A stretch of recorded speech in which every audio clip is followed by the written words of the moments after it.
I'll just request everyone to keep themselves on mute. And this is the session which all of you wanted, and we didn't have any resources or any answers to give. So Dr. Tushara has been very generous in sparing her time, and she is going to talk about this FRCophth, and she is a consultant in UK, and we are going to learn more about from her and how her journey was. And at the end, we will take some questions if anyone would have. Okay, so after you, Dr. Tushara, please go ahead. Thank you, Anush. Thank you for the opportunity. So shall I just share my screen?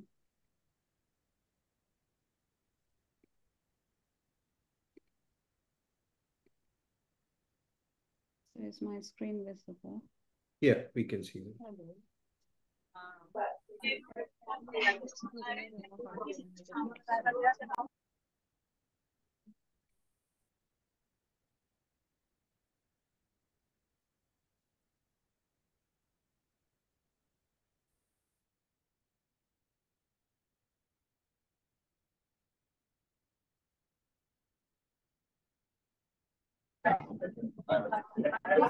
Just an overview of that exam and as to why it's important and why compared to all the other and how to approach it and when you can do it, which stage of your career, all that. Some background of myself. I started my training in Trivandrum in a regional institute. I did my MS there, followed by a senior residency. I had a career break for around 2 years after that due to family reasons, and then joined for my pediatric ophthalmology and strabismus fellowship in Aravind.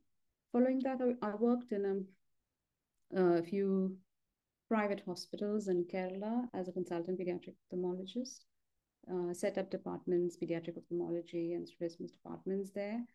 And then later on, family had to move on to UK. And then we moved to UK. So my exam journey is coming in between these. So I did my ICO part 1. Actually, that was the first exam I did. That was in the second year of my MS. I did my ICO part 1.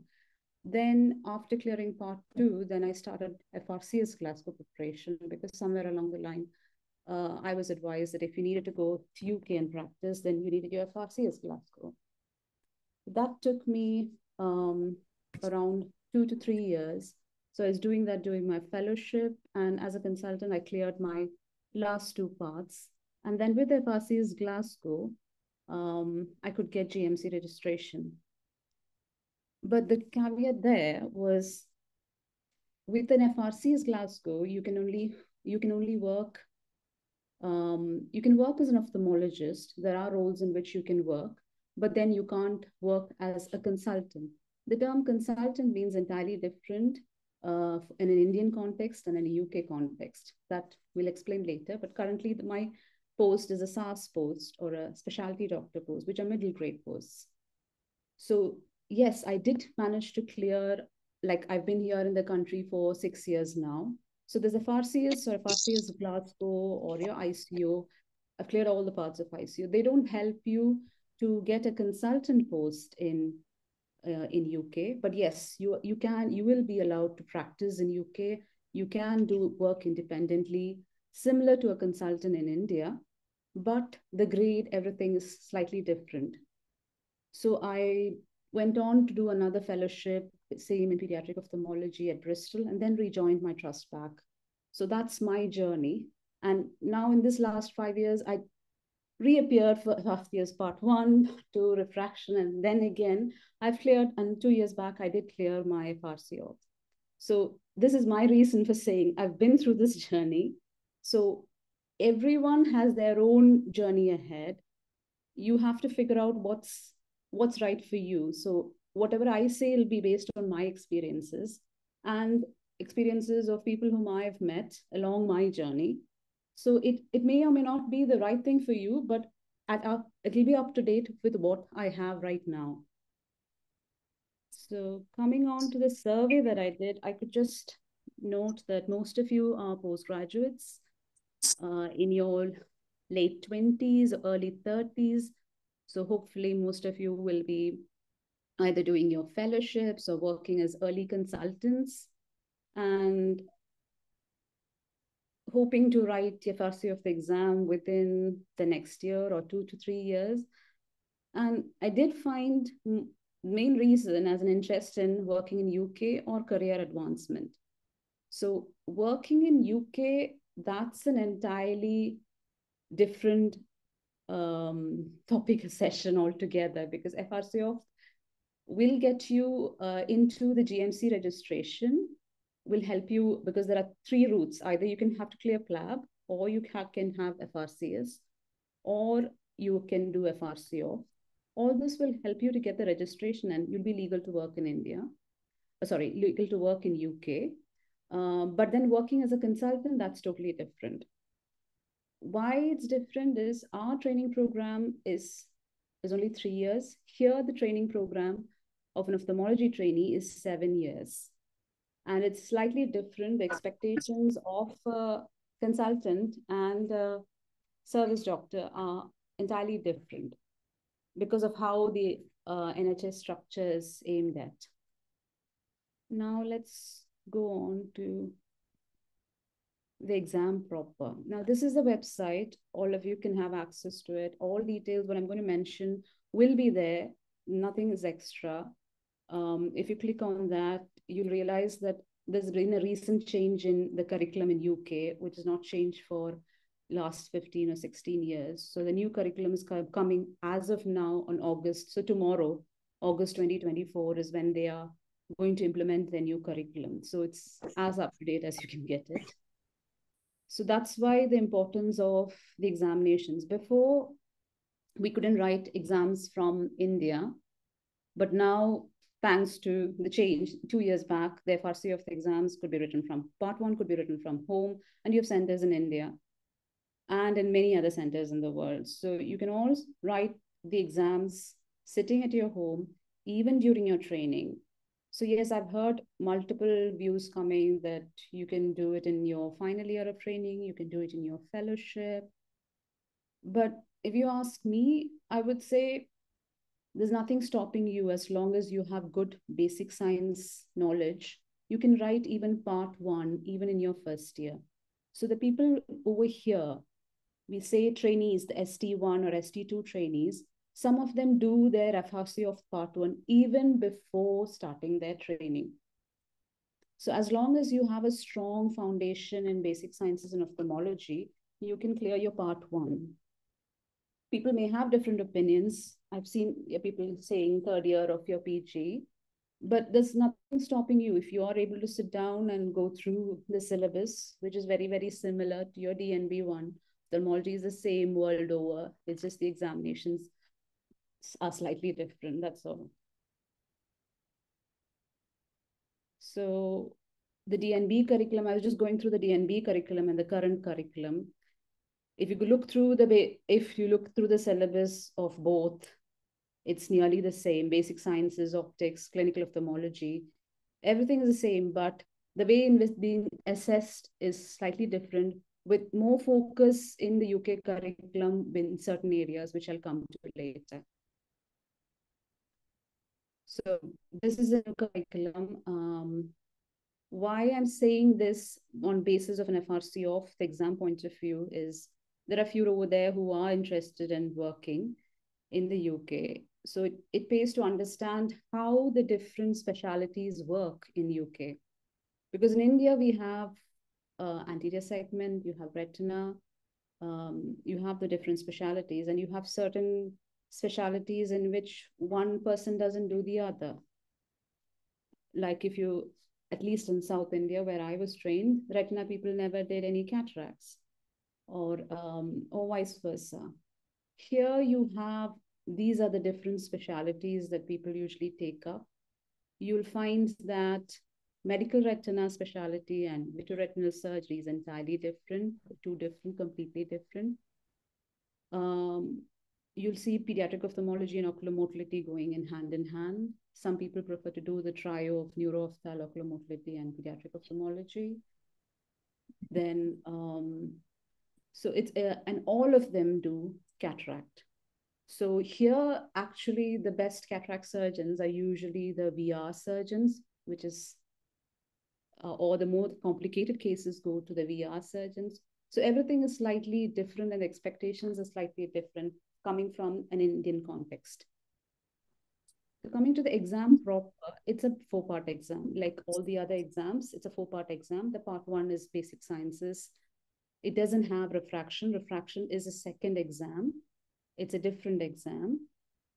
The good thing about FRCophth part 1 is you don't need any previous experience of ophthalmology to write that exam, in contradiction to the other ones.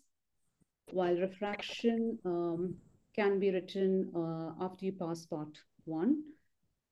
And part 2 can be written as soon as you finish your part 1. You don't have to clear your refraction to write your part 2 written. And I was just showing you the different stages of how the UK curriculum, where they have to clear these exams, just for comparison. So they write the FRC of part 1. They are mandatory to write it within the first 1.5 years of their training, and their refraction by the first 2.5 years. That's mandatory for them. So coming to the exam proper, this is just a repetition of the other slide. And the first part 1, maximum of 6 attempts, while for the written and the orals, it's a maximum of 4 attempts. And usually there are 3 sittings, and it's usually in these months of January, May, or October, and it's an online proctored exam. So you don't have to travel anywhere. You can be writing the exam, sitting at your home, and it's usually 2 papers, morning 1 paper of MCQ, and afternoon papers also MCQ, a 3-hour and a 2-hour question papers. All these are MCQ, and single best answer is what you need. So usually the questions are confusing. You think there are multiple answers to it, but then you have to choose a single best answer. Now, if you go through the website, you'll know when these exams are. There'll be a definite date as to when it's starting, when the applications open up, and when they close, and when the exam date. So this might be the next one available, and the applications are open now.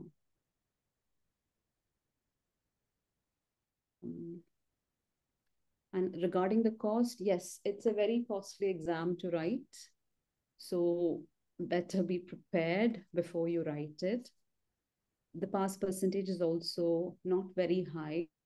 That is mainly because of there's a difference in the way how the marking scheme is. And this is a cost. So nearly 65,000 for the part 1, nearly 1 lakh for the refraction exam. Or these keep changing every year. But if someone is interested in coming to UK, then this exam makes all the difference rather than any other exam.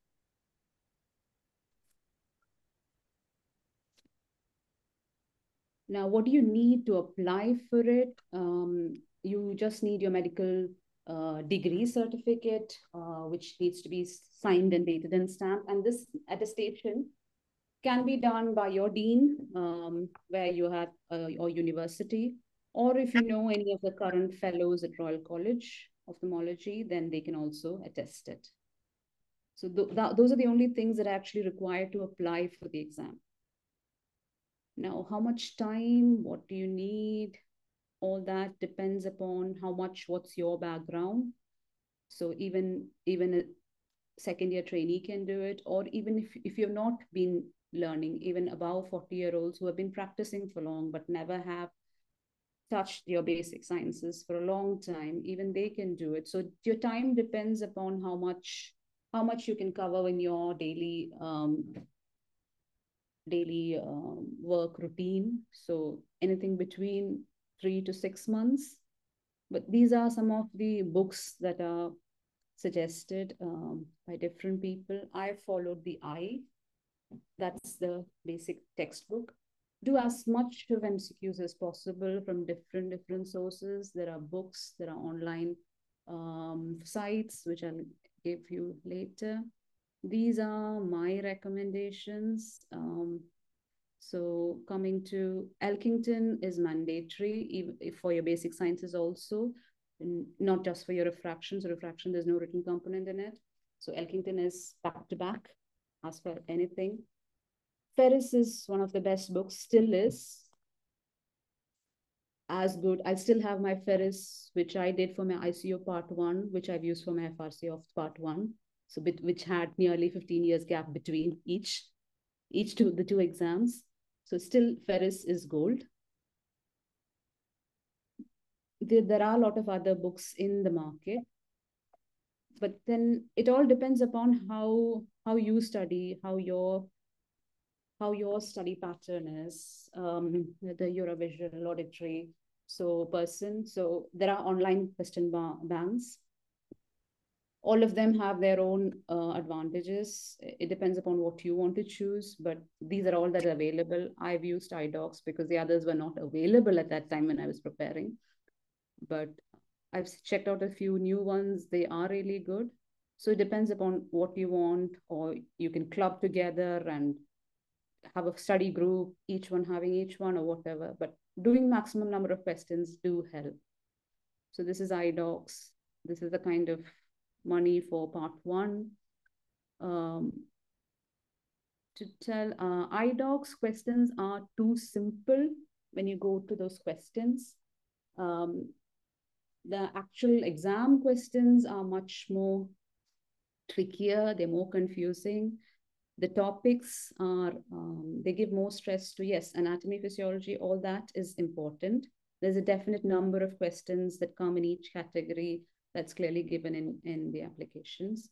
But they do give a lot of stress to biostatistics, genetics, epidemiology, all of those topics which are not routinely asked for our Indian exams. So these are another other sites. These are banks, question banks that are available for all exams. So you see that part 1 exam is the same as what you're preparing for your FRCS part 1 and for your ICO part 1. So it's the same exam. So you're preparing for the same material, but the end game is slightly different. So these are the common feedbacks that we have received following the exam. And once you clear FRCophth part 1 and you're working in UK, either as a trainee or as a SAS doctor or as a consultant, you can be an examiner also. So that's the other point. And so coming to, there's more to explain regarding these refraction exams and part 2 oral and how to deal with them, but I thought that will be more elaborate. So that's why I've covered it today. But if anyone has any questions, I'm happy to answer.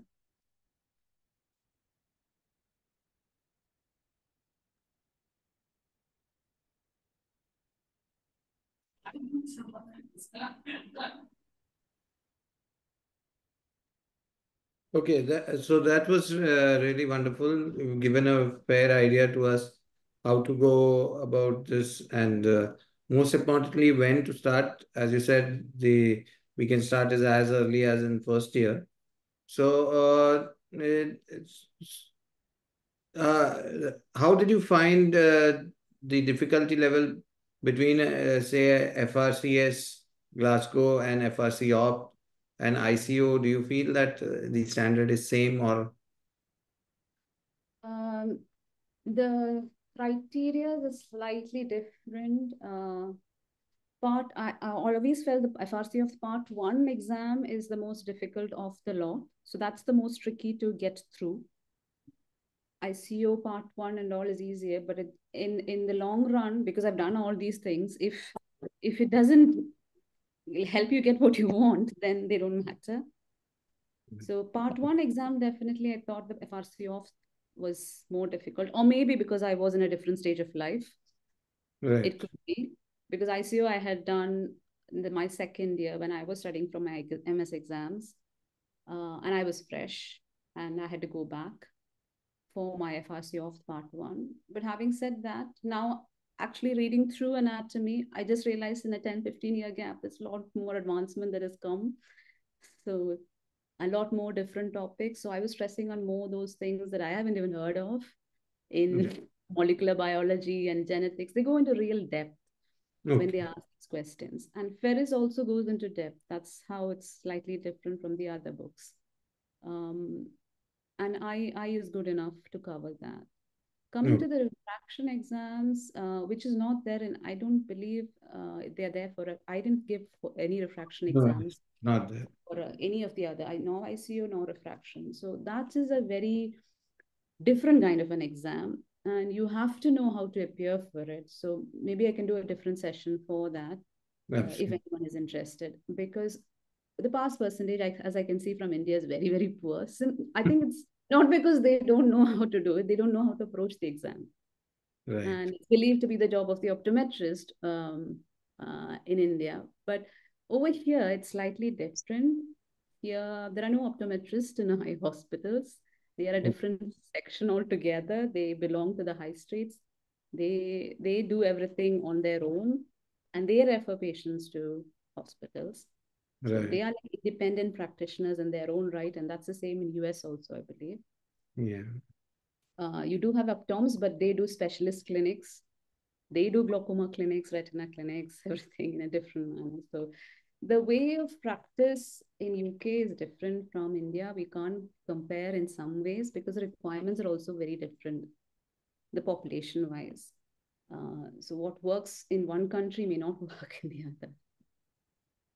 Coming to the written exam, written MCQ also, written MCQ is not very difficult.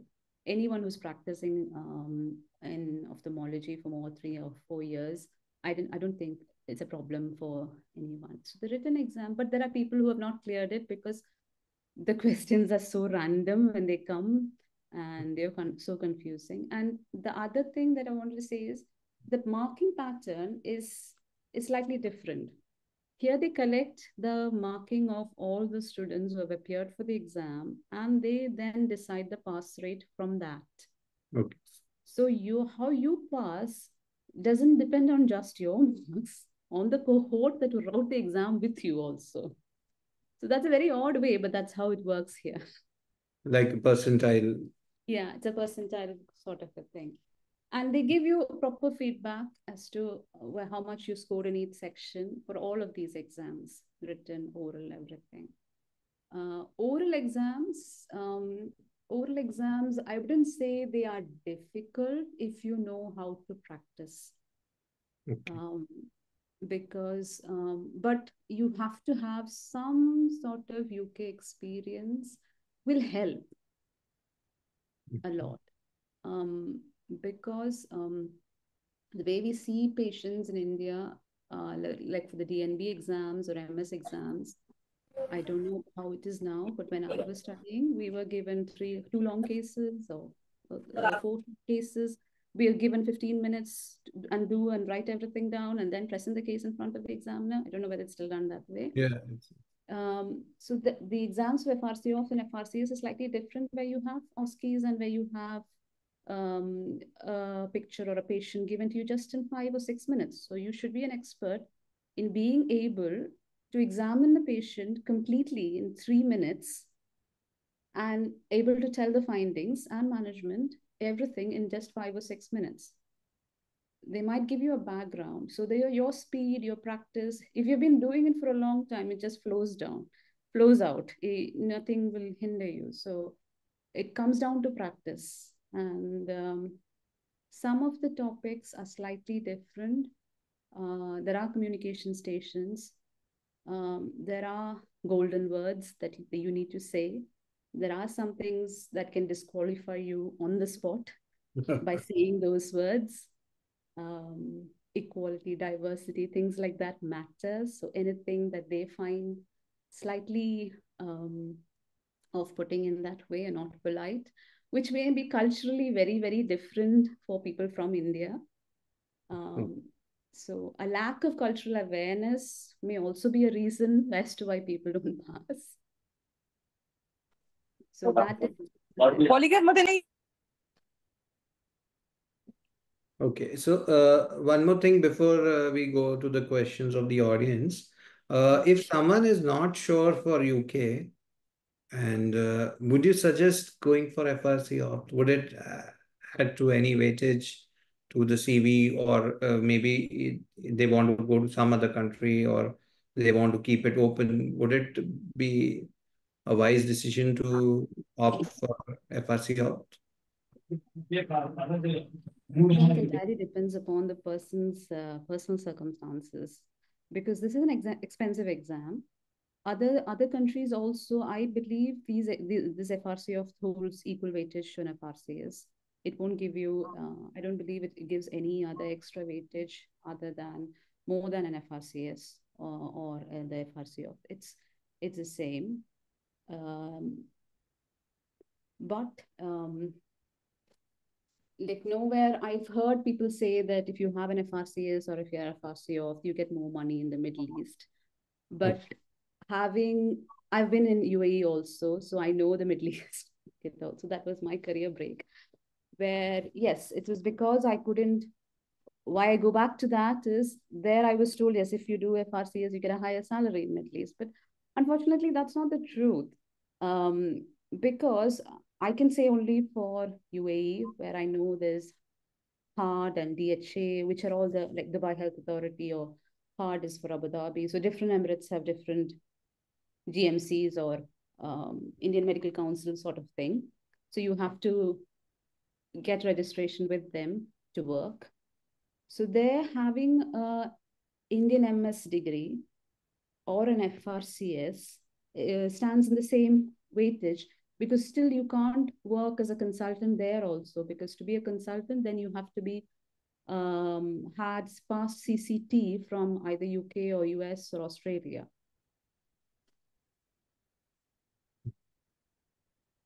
So there also you can work as a specialist doctor. Please correct me if I'm wrong, if anyone from Middle East, because my knowledge is nearly 6 years old, if rules have changed. But that's what I've seen. So if you're writing an exam, if you're spending the money, you're studying the same topics, why not this? Is my question. I'm not discouraging anyone from writing FRCS. I was at a point of my life when I had to give FRCS Part 3. And it's like, should I give FRCS Part 3 or should I give PLAB and just get the job in UK? Because if I get the registration, I have a job in hand. I was assured once. I had reached that point in life.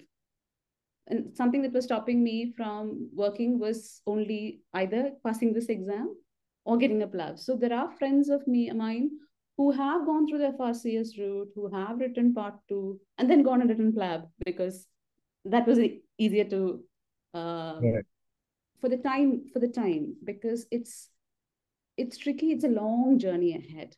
These exams, Part 1s all come very frequently. But the refraction exams, Part 2 exams, even if it's for Glasgow or for Edinburgh or for FRCo, they happen only once or twice in a year. And you won't get it when you want it, the seat to appear for the exams. I have been put in waiting list for long for one of the exams, so expecting that you might have to write. So your 6 months or 1 year goes that way. If you don't clear it once, then again you have to reappear. So the time matters. So it all depends upon your timeline as to where you want to reach at what time you want to reach. If someone has, like there are people who have done ICU fellowship and come to UK for an observership, because ICU doesn't give hands-on, it gives an observership. Then they found, the consultants over them found them well, but if they had to work there, then they had to have GMC registration.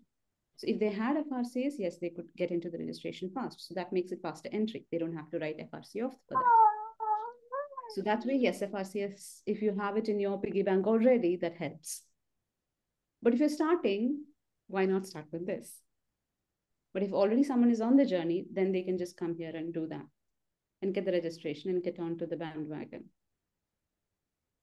And why this becomes important is Like to work as a consultant, there's an entirely different route that you have to go, that you have to do it was initially called the Caesar pathway that has changed to portfolio pathway. You have to show evidence that you have done all the 180 learning outcomes that a trainee here has done. So that's a different thing. But even for that, FRCophth is mandatory. Okay. They don't recognize any other degree to be a consultant in UK. Okay. Okay. So I think we can go to the audience. Dr. Samuel, are you there? You can, if you have any question, or Dr. Anirudh, you can use the, yes, Dr. Samuel, you can use the mic and Hello? yeah, you can. Hello, do you hear me, sir? Yes, please. Dr. Tusha, Yeah. please. Yeah. Yeah. So, yeah, madam, thank you for enlightening with your inspirational words. Yeah, so I've already jotted down some messages like I want to know so you're talking about FRC also, right? So Yes. what is the edge that it creates, FRC over FRCS? So many people are pursuing for FRCS. What advantages does it carry, FRC of? It's an exclusive UC exam, right? And what advantages does it It's an does it bring? international exam, so you get an Okay, international degree at the end of the day. It's an okay. exit exam for the UK trainees. Hmm. So if you are thinking about getting registration in the UK, it's the same for all the Royal College exams. But Hmm. if you're thinking of practicing in UK for a long term, then FRCophth is the only exam. Okay, Nothing why else. not FRCS? Why not FRCS? So many people actually, to my knowledge, are pursuing through the ICO route and they go for the pass 3. So that is what I'm also in that stage actually. I've also done that. So, I've done that in okay. 2001. I've cleared my ICO one. Then Okay. 2005, I cleared my FRCS Glasgow in 2017, just before Okay. coming to UK. So yes, I have all Right. gone through that route. And if you're coming to Okay. UK, please don't do everything. You don't need any of those. Please Right. learn Okay. from my mistakes. But if you're Okay. you don't need, because those things, FRCS Glasgow is of no value here, other than FRCS Glasgow is equivalent as an MBBS plus a PLAB. Okay. That's just, it lets you practice in the country if you're talking about UK. Okay. So It doesn't as mean you say, FRC hostel has helped you in the long run in your yes, stay in UK. exactly. Okay. Because we see the lot of doctors who come to work in UK, most of them have done FRCS. Okay. But they can't work as a consultant here. They can work maybe as a locum consultant and all. I'll explain regarding the different job roles. They are as complicated as That is for FRCS. That is for FRCS what you're talking about. yes, To you get their can GMC registration and to get work for GMC local job. as Okay. work as a locum. Locum is a temporary post. Locum. Locum. Okay. Okay. Locum is a So temporary post. FRC hostel is it like a diploma or is it like something equivalent to MS? Like you have a master's degree here in India, right? So yeah, Is it something? it is like the master's degree for the trainees here. Okay. So the trainees over in here, okay, have to clear FRCophth before they CCT, and otherwise they are not cleared their CCT. That's what they call completion of training is CCT. Okay. But the Right. difference in our MS is with an MS we can practice in India. But with an FRCophth alone, we can practice in UK, but you can't practice as a consultant. The word consultant means entirely different in the Indian Okay. context and in the UK context. Okay. Because a consultant does,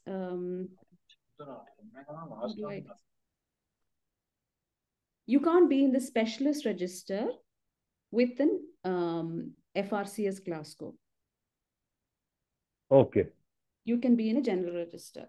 See, Oh, if I have to work, I have to be in the specialist register. Then not only do I have to write FRCophth, I have to prove that I have all the competencies, which is called the portfolio pathway. So I have to submit evidence, which is a long, broad process in itself, which is another 2 or 3 sessions like this to explain.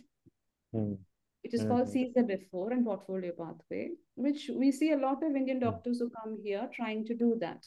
All this has got more prominence now because FRCophth started in India only 2 years back. Before, nobody knew about that. We didn't have the opportunity to write FRCophth in India, nor was it online or proctored. So none of us had the options. You guys have the option, is what I'm trying to say. So where are the centers? So where are the centers for FRCophth in India, in South India, especially Tamil Nadu? Chennai is there. FRCophth Part 1, it's an online proctored. Refraction, I believe, is there in Chennai. If you check the website, it'll come. And mind you, they will be more expensive than the UK ones, but then the travel costs are not there. How much would it be? Like 1,000 pounds, 1,600? If you go through the website, I've just given it in my PowerPoint. As to refraction exam is the most expensive exam of the lot.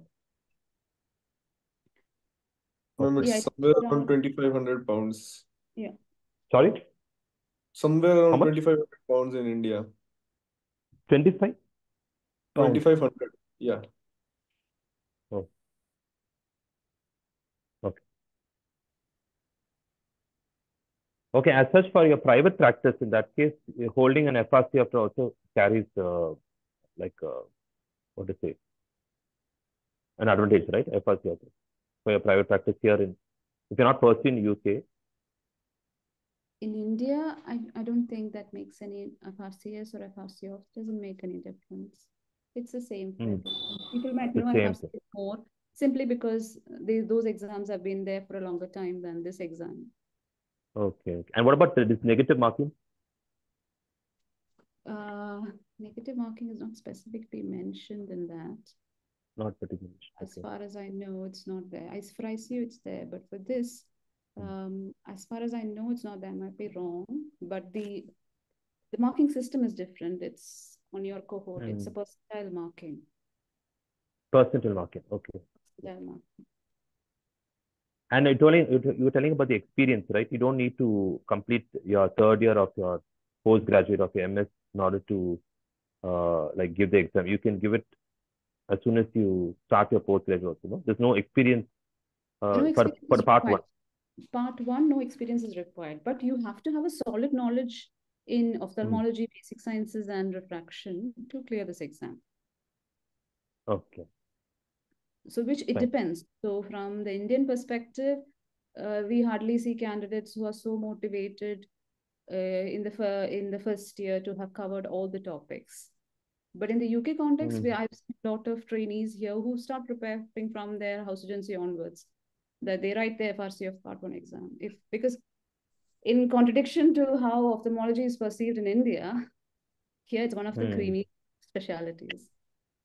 It's a creamy, competitive specialty. Right.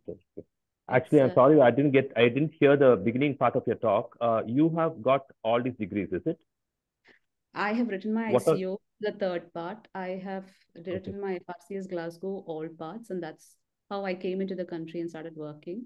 In the last 5 years, I have cleared my FRCophth. So it took me 5 years, simply because I kept saying, I'm not going to write this exam. I'm not going to stay in this country. I kept saying that too long, and then finally had to do it.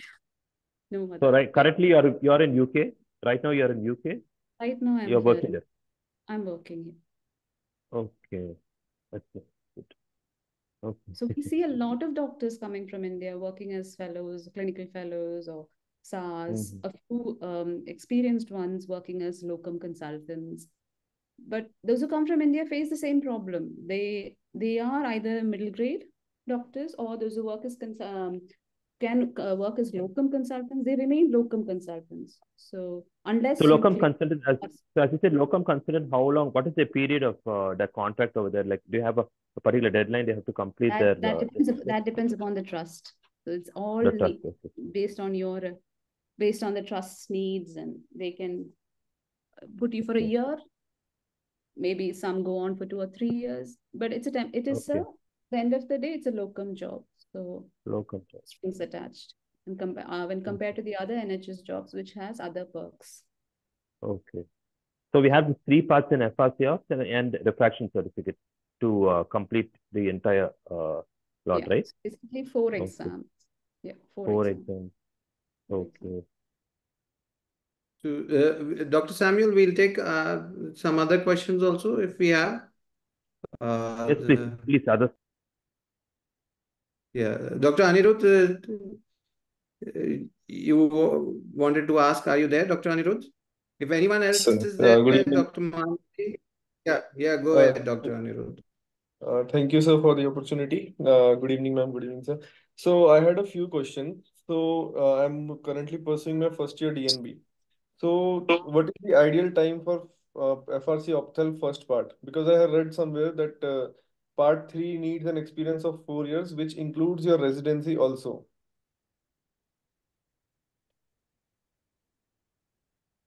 Not quite sure about the last part that you have said, that you need 4 years for your for the final part of FRCO.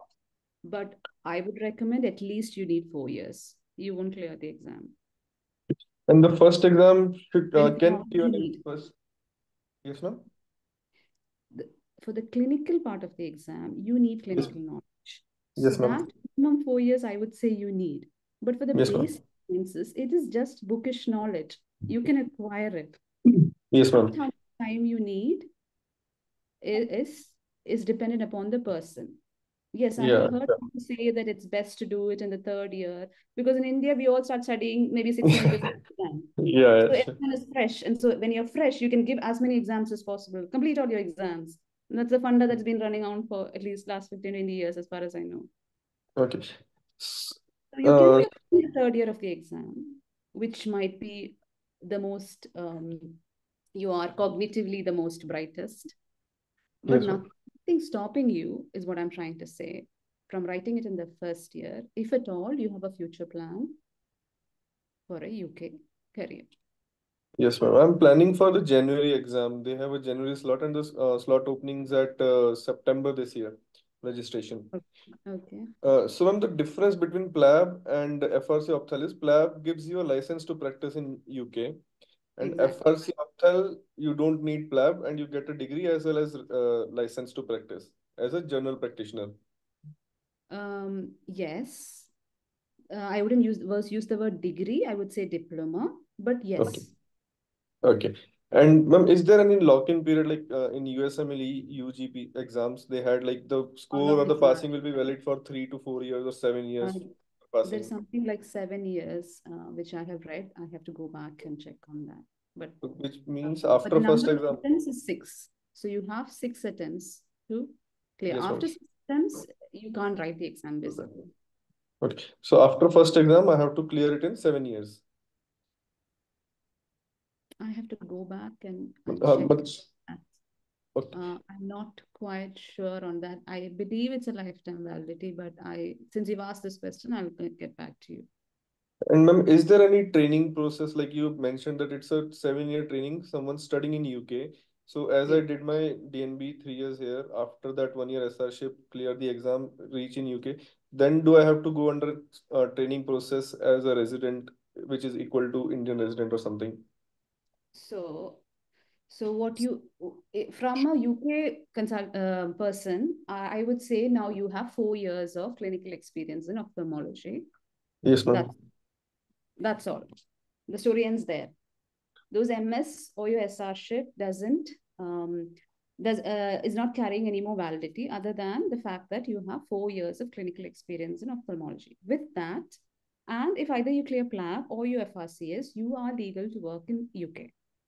So the jobs that can open up for you are as a clinical fellow or specialty grade doctor. That's a middle grade SARS post. And that the salary is dependent upon your number of years of experience. Okay. So if you have 4 years of experience, your salary starts from, I think, from 50,000 or something, and it goes up till 80 or 85 in a specialty grade post. Okay. And a consultant grade post, a consultant post, starts from 80, 85. Okay. And the specialty grade post, it ends at 85, but then you have something known as a specialist. Okay. It's they are paid more than they also get nearly equal, they don't nearly equal to a consultant level. So specialist is also a middle grade doctor. There are not many posts in the UK, but few trusts want to retain highly experienced doctors who are doing independent clinics, and those doctors don't want to write these exams nor go through the CSER process. So there is a post created called a specialist. So with all your question was whether you have to go back to training, right? There's no portal of entry for you to get back to training at this level, unfortunately, in UK. Here, only ST1 entry is there. There is no lateral entry at this point of time. So I have to undergo training. Yeah. Before they used to do ST3 entry, in which someone from India who had had 3 years of experience could apply to be a trainee job. And few of them have got into training here. Okay. After their PG. And I have friends who have gone back to training also. Done an MS in India, come here, started from ST1 scratch onwards. Okay. So in 10 years' time, they're a consultant. Basically, the consultant is who has completed the 7 years of training in UK. Or you have FRCophth and you do your portfolio pathway, your CSER pathway. Okay. Which is you're showing evidence that you have rotated in all the specialities and show evidence of having done 350 cataract surgeries, 40 oculoplastics, 40 lasers, 20 squints. There's a list. Okay, they have a particular checklist. Okay. There's a checklist. And you have to do exactly what the trainees have done. And it's not just surgeries that they want you to have. They want you to have attended clinics. There are some mandatory procedures they want you to have. So that's a long, broad process. It used to be called Article 14.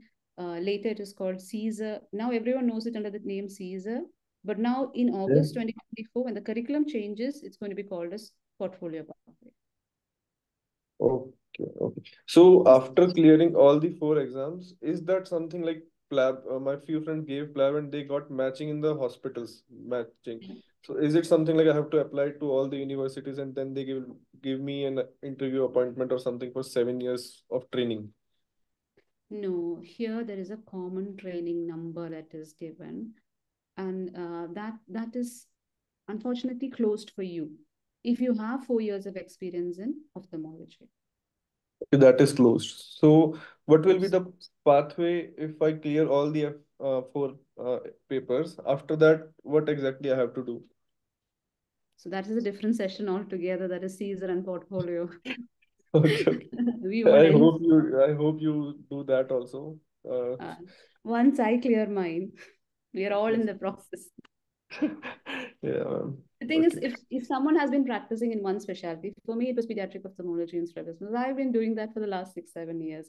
It's very difficult to get the other competencies signed off when you're working full time in that specialty. It's the same for a cornea person. Cornea person, everyone cribs about not getting squints, and I crib about not getting cataracts. So it's the same. Okay. So, madam, just one request, sir. Fine. So you just start preparing, and as Dr. Tusha said, by the time you're clearing you'll be more into it.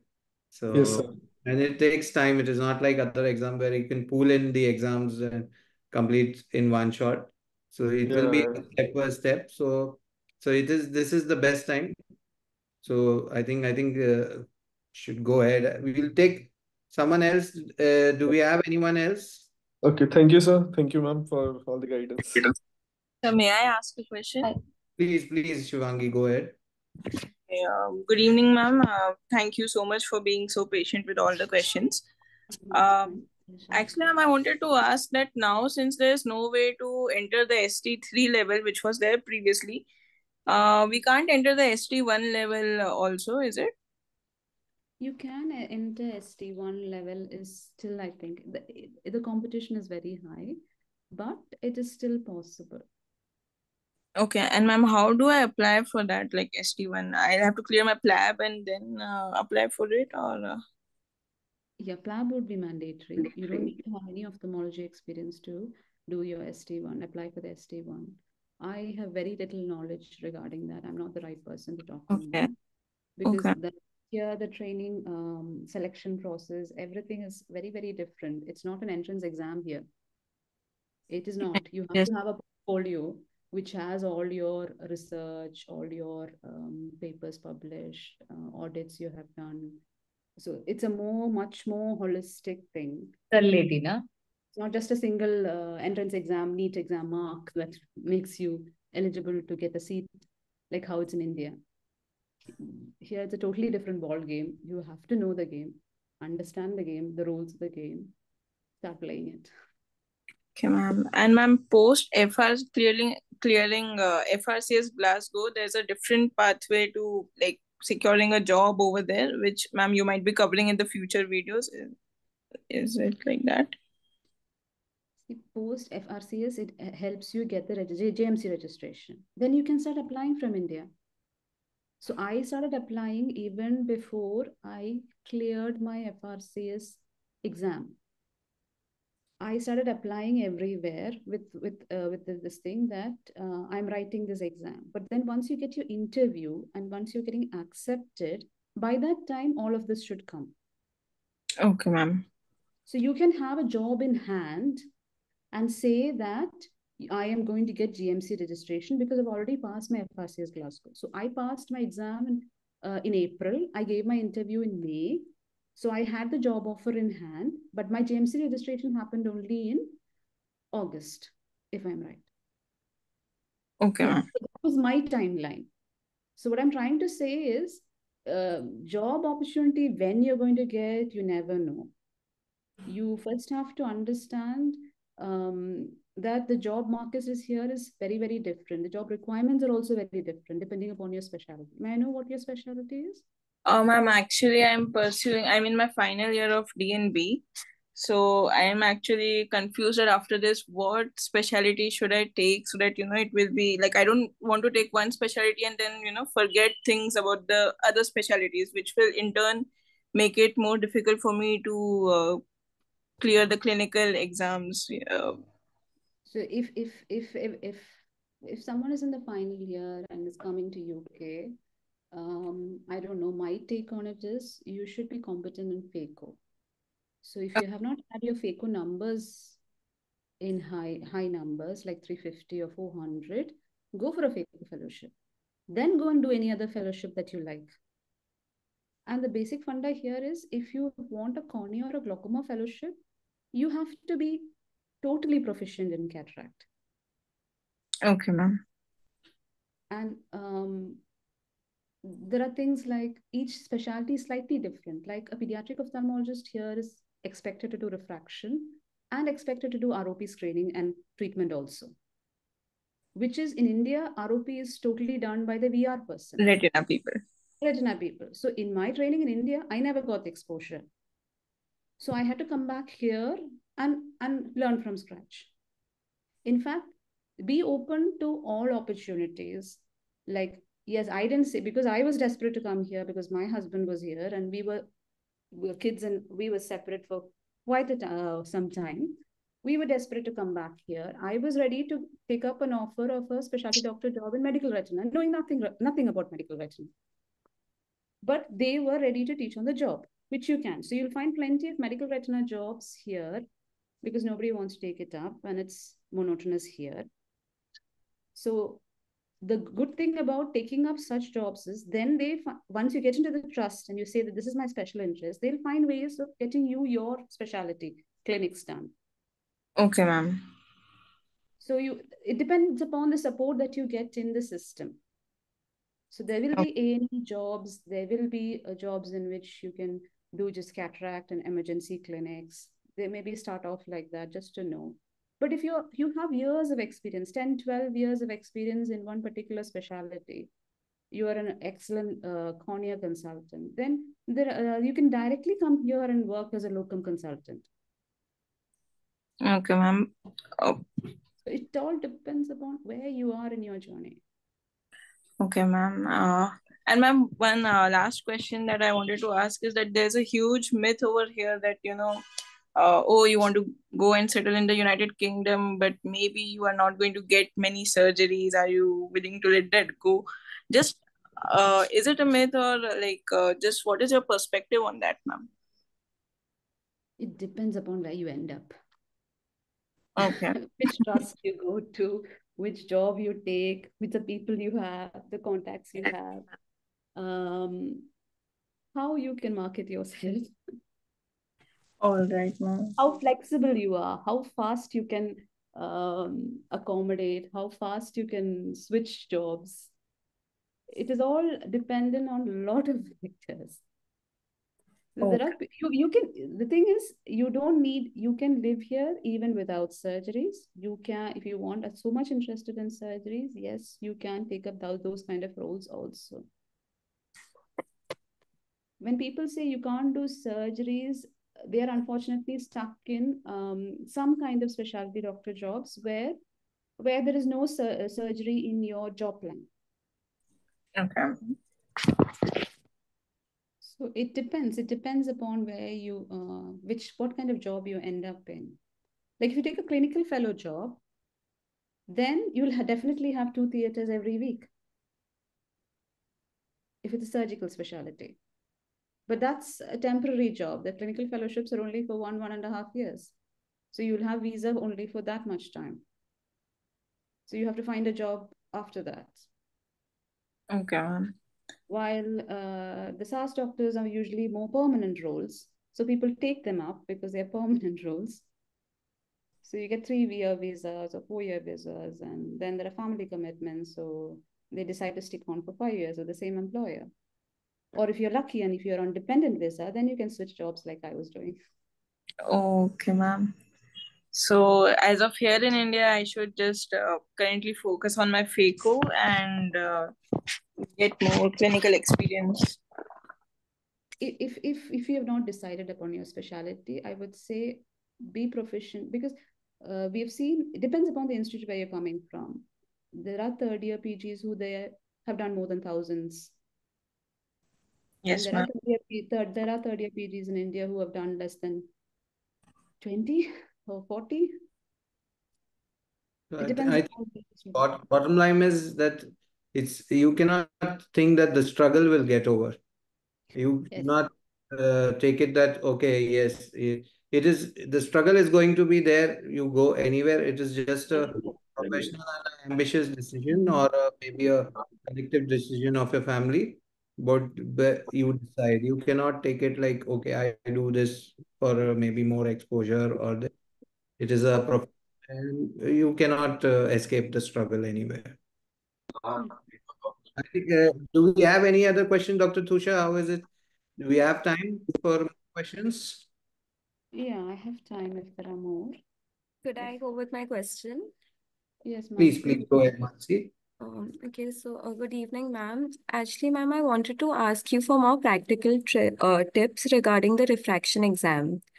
Because I was trying to, like, I've seen the exam format and stuff, but ma'am, when we were giving like the USMLE step to CS, they had like very specific scripts, like this is what you're supposed to say, you're supposed to knock on the door, like there's nothing like that available for the refraction exam. So, ma'am, can you share something regarding that?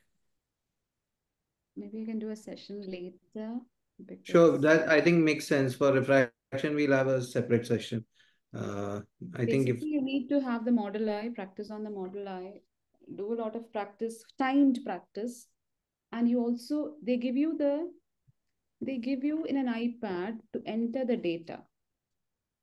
So you have to either download it and start entering it, practice entering it also. Because most of the times where people fail, they would have done the refraction, they find the refraction, but then they don't have time to enter the data.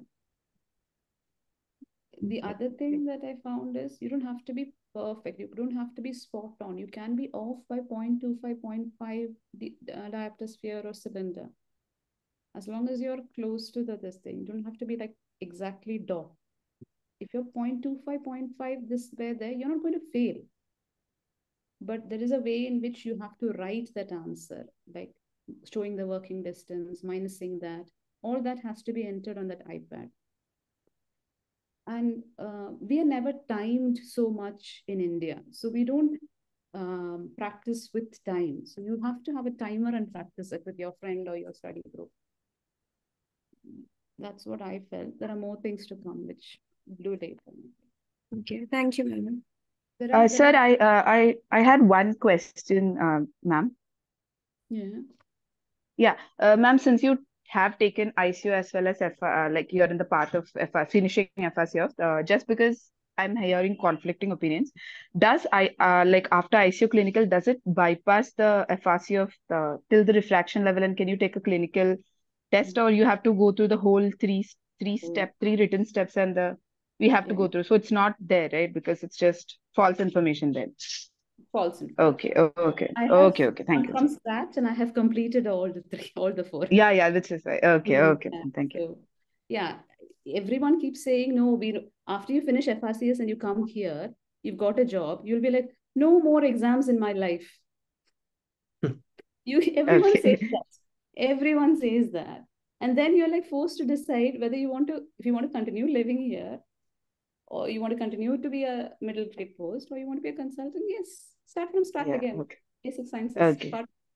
Dig up your Ferris again. Okay. Right. Thank you, ma'am.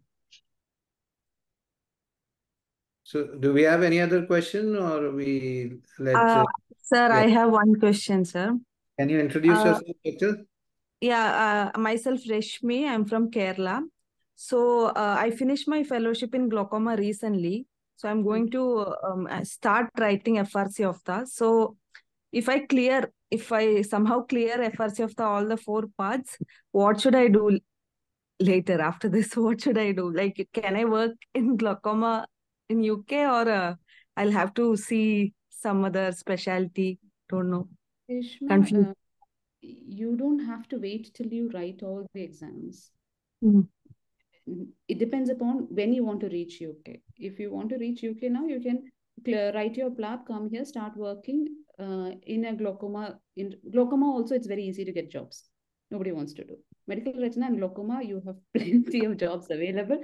Pediatric ophthalmology also, they need people. There are plenty of jobs available because nobody wants to get into the safeguarding issues. Okay.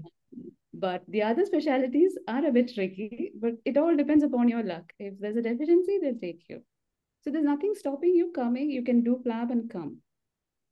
Finishing off FRCophth will take you some time. Okay. It depends. So it takes time. So I have seen people clearing it in 2 years after coming here. That motivated. Okay. So anyway, if I read exam in 6 months gap. But that's a bit extreme. I mean, I have seen only 1 or 2 people doing that, but that's possible. But then there are people over here, very good clinicians, very experienced senior consultants in India coming here, have been struggling for 7-10 years to clear this exam. Okay. Even after working in UK. So I'm not discouraging you that it's easier for someone who's younger, fresh out of a fellowship, to clear exams. But then you also need to work to have the clinical experience. The other good thing about UK is they don't mind any career gap. For females especially, if you go to any Middle East place, a career gap is a problem. A 2-year gap in your career puts them off, in the sense they don't give you registration if you have a 2-year gap just before you're applying. But in UK, career gaps, as long as you can explain your career gaps like maternity or family reasons or whatever, they don't consider that as a black mark at any point of time in your professional life. People here do take 1 year maternity leave with full pay. Okay. So you suggest me to take PLAB, ma'am? It depends upon how soon you have to plan as a family, or if you're single, how soon do you want to come? Do you want to come in a year? Do PLAB. If you're okay to come in another 2 to 3 years time, then try to go through the FRCophth route. What is your aim? What is your aim after coming here also? Here, if you want to work as a consultant, then start collecting your evidence for your portfolio pathway. That you can start sitting there doing there itself, you can start doing it. Okay. Got it. You have to start, there's a website called indeed.com or BMG careers. Just go through the job opportunities in ophthalmology there. Click ophthalmology jobs, trust grade doctor, specialty grade doctor, clinical fellow, consultant ophthalmology. Just then every job will have a job description, will have a person specification. Go through those person specifications. You'll have an idea as to what they need. Okay, ma'am. Got it. Thank you. You can go to the NHS, you can register and you'll get to know all the opportunities. And some may be ready to sponsor your registration also if you get an option. There are a lot of people, they have come even without writing their, without MTI is there. People come here for 2 years. So there are a lot of ports of entry. Can I ask a question, please? Sure. Sorry. Can you hear me? Yes, yes. What about opportunity to get surgical retina? Is it possible in UK?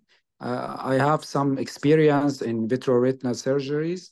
So what about I know you told about medical retina. Is it possible? But what about surgical retina?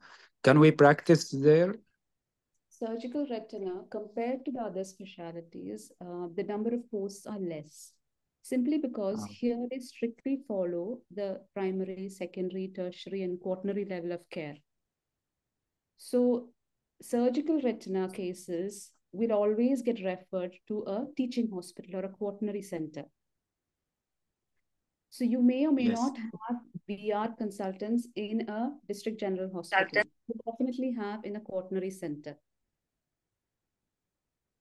So if you're lucky enough to get job in a teaching hospital, in a university hospital, then there are opportunities. But even then, there are higher competition. Like you easily get a clinical fellow job in VR. Those posts will come up, you can apply.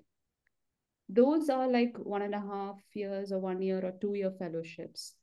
That will be easier to get as a for a surgical retina. You'll get lots of surgical experience with a fellowship job. They will train you beautifully. The training is amazing here. If you can get into a training job, fellowship jobs are also, but the pay is very low. Payment low. Pay is below that of a trainee. Below that of an FT4 trainee. Compared to the other specialities, it's slightly more difficult to get a VR role. That's all I can say. Because I've seen a lot of VR people coming, being forced to do medical retina, or if they have to do surgical retina, then they have to relocate because there are only few centers where VR surgery is done. Yes, I see. I understand. Or there might be only one day a week that the VR surgeon is coming and doing the surgery.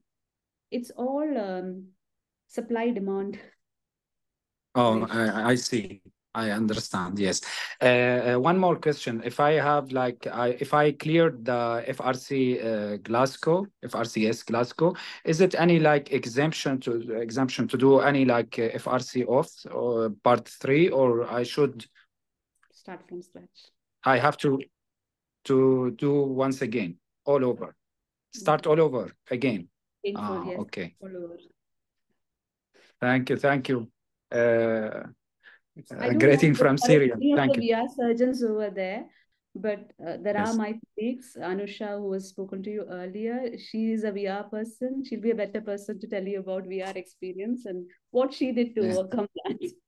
It is difficult. You can ask. You. And she has overcome in different ways. So people, it's not the end of the road. There are other ways of doing it. I know of a VR person doing pediatrics now, and she's I'll end up doing pediatric retina. Yes, but as I understand from you that we need to if it's better to do the lab first if we want to start like working in UK, we need to start to get the PLAB. It's easier way. It's easier than to do the FRCS. No, it's a timeline that I'm talking. PLAB is only 2 exams. Yes. FRCS Glasgow is 3 exams. Yes. It's a timeline. It depends upon where you are in that timeline. How fast do you want to come? Yes. So it is individual dependent. Yes. Yeah, actually, I failed 2 times the FRCS Glasgow, and it was that's why it was difficult for me. And now it is like a new policy. You have to wait about 1 year to do once again. So it wasn't this before. Now you have to wait a whole year to get yes, to get slot there. So that's why I'm asking. It is better to do PLAB because I have one friend in UK. He actually he also he wanted to do the FRCS. He said it is very difficult exam, so he is now doing the PLAB exam. He told it's much easier to do. And now he's working in UK. Yeah. So if that's what works for you, then PLAB is the way forward. But It's that's better. the point to encourage. It doesn't matter if you have not cleared, if you're not cleared FRCS twice and all. You may clear FRCophth in the first attempt, all 4 exams. Ah, I see. Okay, because that's what happened to me. So it may be that you are stuck in some point just because you've not got the right guidance at the right time. Yes. Passing Yes. exams is based on not just your knowledge, is about how to. It's a game. You have to know to play the game. Yes. It is time. It's a game of time. It's the rules. It's the technique. If you have the proper guidance, you can clear it in the first attempt. So yes, I did struggle with FRCS Glasgow because I was at a different point of life at that stage of time. But FRCophth, yes, it's smooth sailing for me because I was in a different stage of life.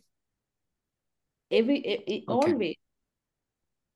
So don't be discouraged by any failures because that's going to come. Yes, but I think this is yes, we have to wait 1 year to have the sit once again. That's what actually discouraging me now. Yeah, if you have a job offer here and if you want to come, then try PLAB. That will be faster for you. Yes, yes. Thank you. PLAB is easy to get.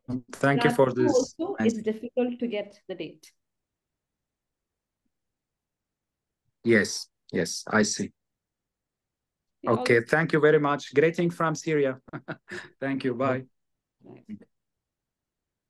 It's turning out more into a different kind of a talk than a FRCo. So I think the bottom line is you reach UK and then you take your call. Like if that is what you want. It's different. But what I'm trying to say is, as long as you have the option to do that, sitting in India while you're doing your PG or doing your fellowship, or enjoying your consultant job there, when you have so much of family support system and everything available, which you don't have in UK. You have to do everything is apana. So enjoy your support system there, clear all your exams, and then come here and slog if you want.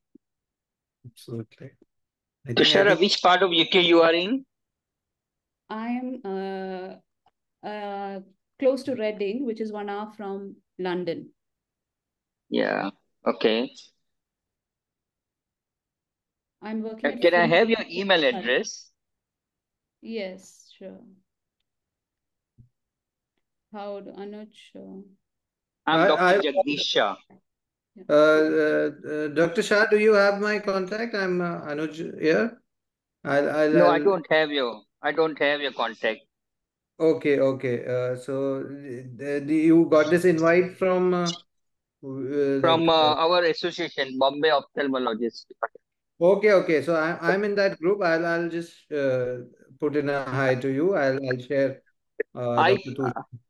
Yeah, I travel very often to UK. Okay, okay. Of course, there's no chance of me practicing there. I'm a very senior consultant. Okay, sure. Sorry, Dr. Shah. There's a I'll lot of share. private clinics out here. Private ophthalmology is booming in UK now in the last 2 years. So you also have plenty of opportunity. They The never. optometrists do very well. The Boots Clinic do very well there. No, there are private ophthalmology surgical daycare centers which have popped up everywhere in the last 2 years following COVID because of the long waiting lists in the NHS. At the NHS, yeah. So Yeah, I understand, my there's a dear. huge Yeah. scope for people who can come and do locum. Pay is really good. If you're willing Yeah, to I take know. indemnity and the risk also, then the pays are really good. But without the registration, you can't do the locum. Yes, you need the registration. Yeah. Even though I have 30 years of experience and I have a right to practice in UK, I mean, right to work in UK, Okay. Yeah. it doesn't That make is, a difference. You need to have a registration. yeah, that is a tricky. True. Yeah. Thank you. I'll share Dr. Tusha's detail with you, Dr. Shah. So, do we have any other questions? I think most of the queries have been answered. If I think it's been pretty exhaustive, and Dr. Tusha has been really patient and been explaining each and every point very in detail. So, if nothing is there, I think we'll call off and let Dr. Tusha enjoy her, this evening. And maybe we'll catch her again for another session or whatever you feel or Dr. Tusha feels we can plan maybe for fraction, or maybe we can just focus on UK if that is what everyone's asking. So thanks a lot, Dr. Tushara. It's really been I feel that because there's actually no information about FRCophth because people don't know how to, why to, and even